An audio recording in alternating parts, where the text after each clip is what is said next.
پیر صاحب پسند کی شادی کرنا جائز نہیں؟ میں کہتا ہوں صاحب اور بھی بڑی چیزیں جائز ہیں، ایک ہی شے جائز رہ گئی ہے۔ رسول پاک صلی اللہ علیہ وسلم سوائے اللہ کے کسی کے پابند نہیں، کسی کے پابند نہیں۔ پر جناب سیدہ خدیجہ الکبریٰ رضی اللہ تعالیٰ عنہ نے پیغام نکاح دیا، یا رسول اللہ میں شادی کرنا چاہتی ہوں، حضور کسی کے پابند نہیں۔ پر میرے محبوب نے فرمایا میرا چچا میرے والد کی جگہ ہے، میں اپنے چاچا سے پوچھ کے تمہیں جواب دوں گا۔ یہ ہے پسند کی شادی جو میرے نبی نے بیان فرمائی ہے۔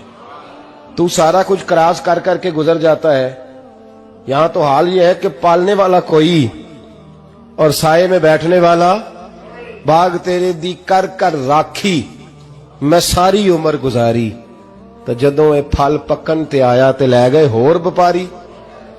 اور بیٹا گزرتا ہے اماں کے دروازے کے آگے سے، اماں کے دروازے کے آگے بیٹا امرود لے کے آیا ہے 6 کلو۔ توجہ ہے میری بات پر؟ ادھر دیکھیں جی، چھوڑیں تھوڑی دیر ہماری سنیں۔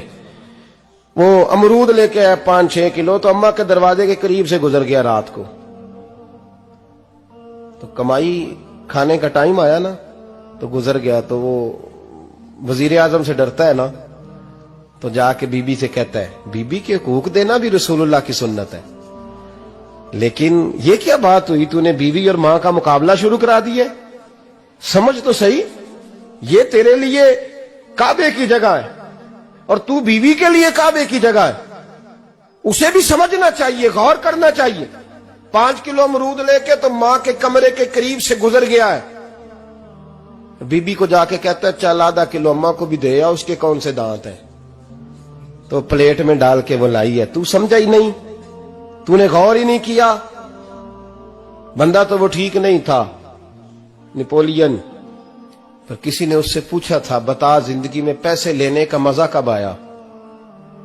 اس نے کہا کہ مجھے مزہ تب آتا تھا کہ میں اپنی ساری کمائی لا کے اپنی اماں کے ہاتھ پہ رکھتا تھا، اور پھر جب میں اپنی ماں سے تھوڑا تھوڑا خرچہ لیتا تھا نا، تھوڑا تھوڑا، توجہ ہے میری بات پہ؟